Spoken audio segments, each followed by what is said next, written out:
Now at noon, court proceedings continue today in the trial of a father accused of murdering his 2-year-old little girl.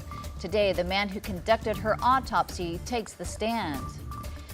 Johnson & Johnson is a step closer to rolling out a booster shot just days after Pfizer and Moderna announced their plans to do the same. What we can expect from that extra shot. Plus, the COVID surge ramping up in Texas. Lawmakers at the Capitol focusing on virtual learning as schools start to face some new challenges moving forward.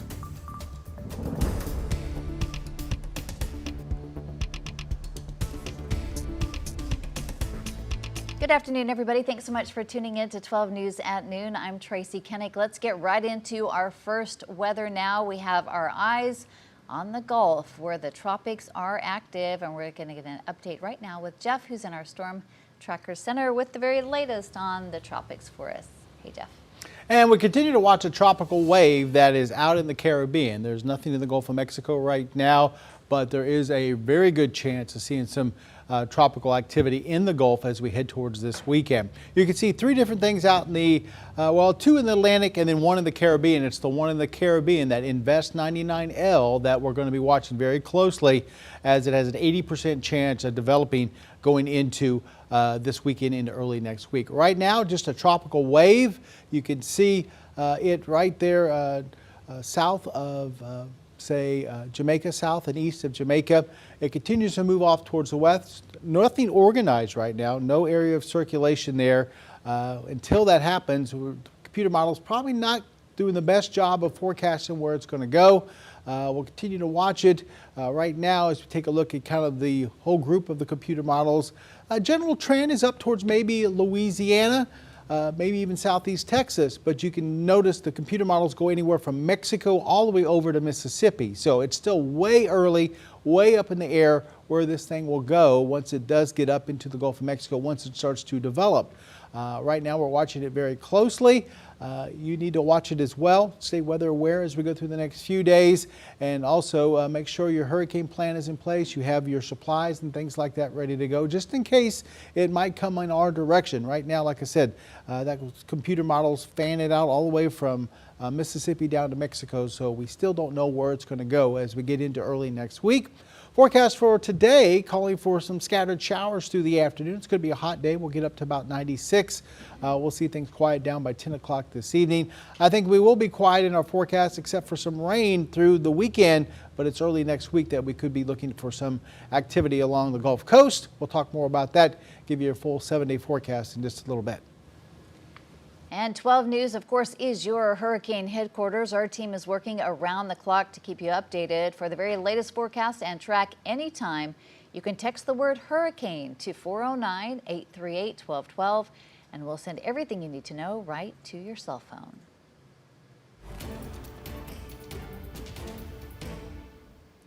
We're now entering day 2 of Yovahnis Roque's trial. Roque is accused of brutally murdering his 2-year-old daughter. He's not appearing in court today. The jury will decide whether the 28-year-old was criminally insane at the time of the crime. Our 12 News reporter Amelia White has been in the courtroom following all the details for us.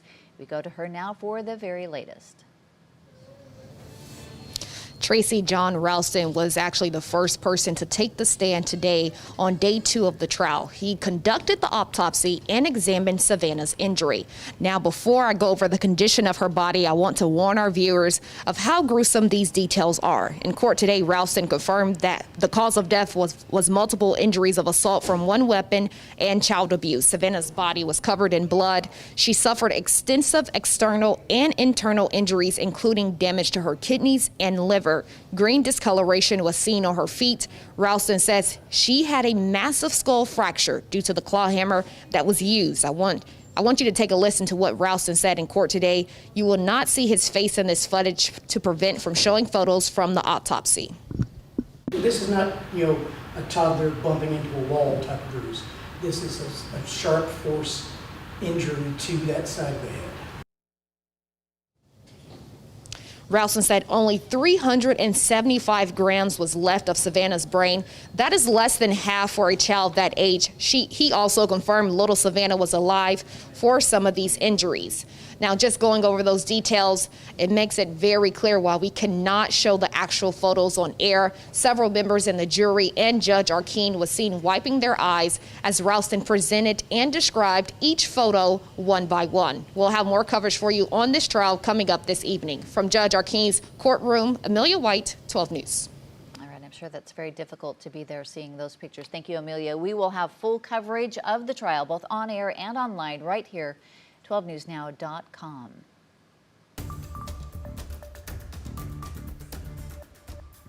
Now to our local COVID numbers. Sadly, Southeast Texas has reached yet another all-time high in hospitalizations. As of last night, 270 people are now in Jefferson County hospital beds battling the virus. The ICU completely full again, with nearly 90% of those patients positive for COVID. A booster shot for the Johnson & Johnson vaccine could be on the horizon. This morning, the company released data of early-stage clinical trials. They say a booster dose increased antibodies 9-fold. That's compared to 4 weeks after a single dose. Now, the company is in discussions with the FDA and other health authorities now regarding those booster shots. Neither of the studies mention the booster shots' impact on the Delta variant or on its safety. Well, Florida's Walt Disney World is now requiring proof of vaccination in order for employees to keep their jobs. The company and coalition of unions made the announcement on Monday. They have until October 22nd unless they have a medical or religious exemption. Union employees who don't comply will be, quote, separated from the company, but they can get hired in the future. Disney already made the decision for all non-union hourly and salaried employees.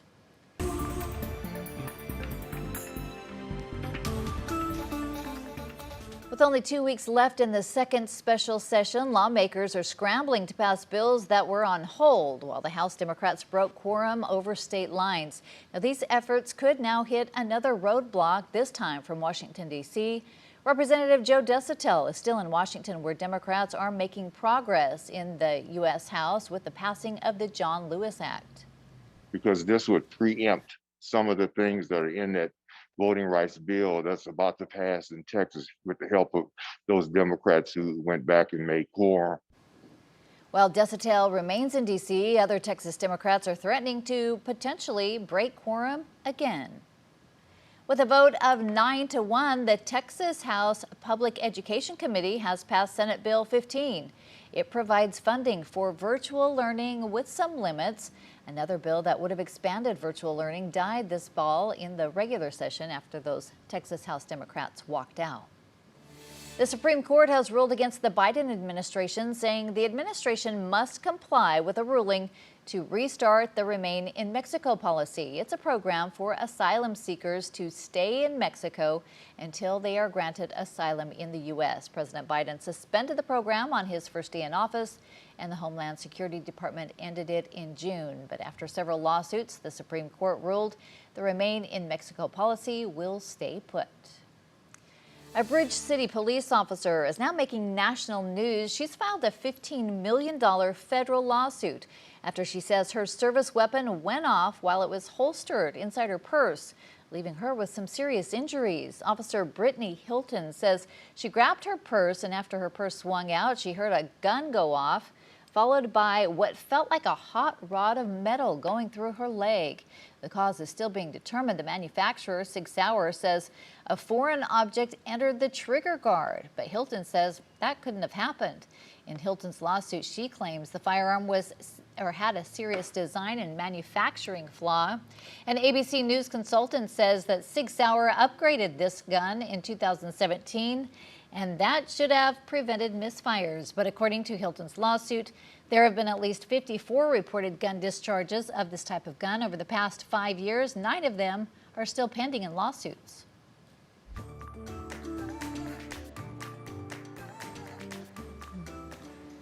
A Kirbyville man has been sentenced for stealing more than $200,000 worth of mail items in Newton County. 37-year-old William Shaver pleaded guilty to possession of stolen mail and stolen access devices. The Newton County Sheriff's Office says he stole credit cards, checks, bank statements, and more from 82 residents. It happened back in September. Shaver now faces 30 months in federal prison.